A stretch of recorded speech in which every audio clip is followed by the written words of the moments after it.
एक बहुत नॉर्मल सा हम लोग सुनते हैं कि स्टॉक मार्केट में अगर आप सही समय पे सही स्टॉक में इन्वेस्ट कर देते हो तो आपका रिटर्न ट्वाइस थ्राइस नहीं बल्कि 10 टाइम्स भी हो सकता है। और यही सेम चीज़ हमारे एग्ज़ाम पे भी लागू होता है। हम लोग जो प्रैक्टिस कर रहे हैं, अगर हमारा प्रैक्टिस सही है तो हम लोग बहुत कम टाइम पे एग्ज़ाम क्लियर कर सकते हैं। और अगर हमारा प्रैक्टिस ही सही नहीं है तो हमको उस एग्ज़ाम को क्लियर करने में हम लोगों को काफ़ी टाइम लग जाता है। अग्री हो आप लोग? और अगर अग्री हो तो बोलो, कमेंट करके बताना। अब मैं बता रहा हूँ कि जैसे IBPS PO मेंस हमारा बहुत कम टाइम बचा है, और देखा जाए तो मुश्किल से मैं अगर बहुत कुछ हटा दूँ तो 10 दिन बोलूँ, 10 से 12 दिन जब आपके पास मेंस का एग्ज़ाम है, तो मेंस का एग्ज़ाम कैसे क्लियर करें, क्या आपका अप्रोच होना चाहिए। क्योंकि अब वो टाइम तो है नहीं कि आप लगातार प्रैक्टिस कर रहे हैं, लगातार मॉक टेस्ट दे रहे हैं, एनालाइज कर रहे हैं, कुछ नया टॉपिक देख रहे हैं, तो कहीं ना कहीं आप हौच पौच हो जाओगे और ब्लंडर मिस्टेक हो रहा है आपसे अगर आपने ये करना स्टार्ट किया है तो। सबसे पहली बात, फोकस कीजिए कि कहाँ कहाँ से हम लोग अपने स्कोर को इंक्रीज कर सकते हैं। तो मैं स्कोर इंक्रीज करने का सबसे पहला पॉइंट मानता हूँ करंट अफेयर्स। करंट अफेयर्स आज के टाइम पे क्या इंपॉर्टेंट है? Banking plus current. तो बैंकिंग अगर आपने करा ही नहीं तो फिर करंट अफेयर्स पे आपका स्कोर होगा नहीं। इसीलिए फोकस कीजिए कि सबसे पहले बैंकिंग आपको अच्छा होना चाहिए। ऑलमोस्ट आपका 60% का वेटेज PO के एग्जाम में बैंकिंग का होता है। फिर आते हैं हम लोग करंट अफेयर्स पे। अच्छा, बैंकिंग और करंट अफेयर्स पे दो चीज बहुत ध्यान देने वाला बात है। पहला कि रेगुलर रिवीजन, और दूसरा कि जब आप एग्जाम पे अपियर हो रहे हैं तो सिमिलर टाइप का क्वेश्चन, आपका सिमिलर टाइप का आंसर, बिल्कुल सिमिलर आंसर आपको रहेगा।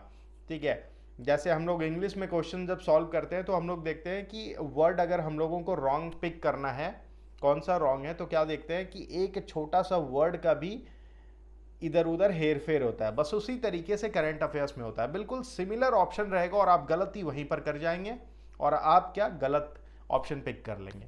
तो करंट अफेयर्स में ये कब आपका ठीक हो सकता है? जब आपका रेगुलर रिवीजन होगा। अभी भी जो आपके पास 10-12 दिन टाइम है, इसमें रेगुलर रिवीजन कीजिए। अगर आप डेली बेसिस पे क्विजेस दे रहे हैं तो वो एक बेस्ट तरीका होता है कि आपके पास सही चीज का ज्ञान है या नहीं है। तो रेगुलर रिवीजन से हम लोग करंट अफेयर्स के जो छोटे मोटे गलती होते हैं उसको रोक सकते हैं। दूसरा पॉइंट कि कहाँ से और आपका स्कोर हो सकता है? इंग्लिश। इंग्लिश कैसे बहुत जल्दी सुधर सकता है? देखिए, मैं अगर बोलूँ कि इंग्लिश में अगर आपको ग्रामेटिकल नॉलेज नहीं है तो क्या आप स्कोर नहीं कर सकते हैं? बिल्कुल कर सकते हो आप। कहाँ से होगा?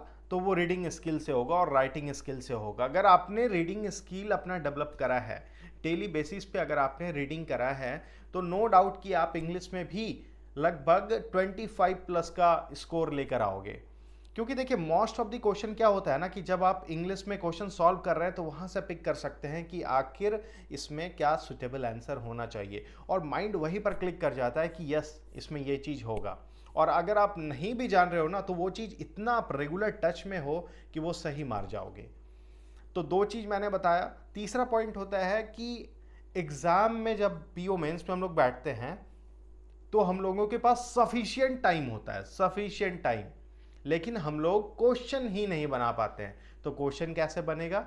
अभी आपके पास जो टाइम है इस बीच में क्या कीजिए कि जितना ज़्यादा प्रैक्टिस कर सकते हैं रेगुलर आप कैलकुलेशन कीजिए। अगर आपके पास DI का टॉपिक मिलता है तो रेगुलर DI के टॉपिक बनाइए। अरिथमेटिक पोर्शन भी बनाना स्टार्ट कीजिए। थोड़ा बहुत पजल डेली एक दो सॉल्व किया कीजिए। मिसलेनियस क्वेश्चंस को इतना आसान मत मानिएगा, उस पर भी थोड़ा सा वर्कआउट कीजिए। तो इससे क्या होगा कि रेगुलर जो अभी आप रिवीजन में है ना, यही 10 दिन तो आपको झोंकना है, और इसी 10 दिन के मेहनत के बेसिस पे आप यहाँ से एग्ज़ाम क्लियर कर सकते हो। तो क्या फंडा मैंने क्या बताया आपको कि अभी करंट अफेयर्स, इंग्लिश, इन दोनों पे आपको फोकस करना है। और लास्टली मैं अगर बोलूँ कि क्वांट और रीजनिंग में तो प्रैक्टिस, प्रैक्टिस। ऐसा नहीं कि बस मॉक्स देने से ही आपका प्रैक्टिस होगा, जहाँ से क्वेश्चन मिलता है वहाँ से उठा के बनाइए। अब आपको यहाँ पर इन 10 दिनों में एनालाइज ये करना है कि अभी भी आप क्या चीज़ में लैक कर रहे हैं। जब आप कोई क्वेश्चन को सॉल्व करते हैं तो थोड़ा सा आपको उस पर ध्यान देना है। तो अगर आप रेगुलर रिवीजन और रेगुलर प्रैक्टिस इस 10 दिनों में कर लिया ना, तो आपको इस एग्ज़ाम को क्लियर करने से कोई नहीं रोक सकता। और यही चीज़ हम लोग अक्सर गलती करते हैं अपने एग्ज़ाम से ठीक पहले। एग्ज़ाम से ठीक पहले क्या करना है, कुछ नया टॉपिक सीख लेना है और उस पर मॉक टेस्ट देते रहना है, कुछ नया उसमें मिल गया तो उस पर ध्यान देना है। नहीं, अगर आपने अभी कुछ नया सीखा, हौच पौच हो जाएगा। इसीलिए जो मैंने आप लोगों को बताया कि जो हमारे एग्ज़ाम में पीओ मेंस में सफिशिएंट टाइम होने के बावजूद हम लोग क्वेश्चन सॉल्व नहीं करते हैं, हमारे पास लैक ऑफ नॉलेज है, हमारे पास लैक ऑफ प्रैक्टिस है। Practice makes you always perfect. तो प्रैक्टिस जितना ज़्यादा करेंगे वही आपको पीओ मेंस को क्लियर कराएगा। यहाँ पर अब एक चीज़ और है, एसबीआई पीओ प्री सामने है। तो एसबीआई पीओ प्री सामने, इसका ये मतलब नहीं है कि आप प्री में फोकस करते हुए मॉक टेस्ट प्री वाला लगाना स्टार्ट कर दीजिए। नहीं, ऑलरेडी आपने अगर आईबीपीएस पीओ प्री क्लियर करा है और पीओ मेंस में अपियर होने जा रहे हैं तो इसका साफ मतलब है कि पीओ के एसबीआई पीओ के प्री के बराबर का भी आपका प्रिपरेशन लेवल है। जब तक पीओ प्री का हमारा एडमिट कार्ड नहीं आ जाता है एसबीआई में, तब तक थोड़ा सा प्री को अभी साइड ही रखिए। और जिनका आईबीपीएस पीओ मेंस में अपियर होने नहीं जा रहे हैं और जिनका पीओ प्री नहीं निकला था, वो डेफिनेटली पहले फोकस कीजिए कि कैसे हमें एसबीआई पीओ प्री निकालना है। और आप कंटिन्यूसली पीओ प्री के लेवल के टाइप के क्वेश्चंस का मॉक टेस्ट, उस पर एनालिसिस और साथ में अपना PO pre SBI PO pre को कैसे निकालना है उसका एक डिटेल्ड प्लान डेली बेसिस पे रूटीन डिसिप्लिन्ड वे में ये करना होगा आपको। सो यही मैं बेसिकली आपको पीओ मेंस के लिए फोकस कराना चाहता था, जहाँ पर अक्सर हम लोग लैग करते हैं। और आई होप कि इन चीज़ों से थोड़ा बहुत भी आपको क्लियर होगा कि हमें कैसे फेस करना है, राइट? हमें कैसे अटैक करना है एग्ज़ाम में, किस वे से हम अपने एग्ज़ाम को क्लियर कर सकते हैं।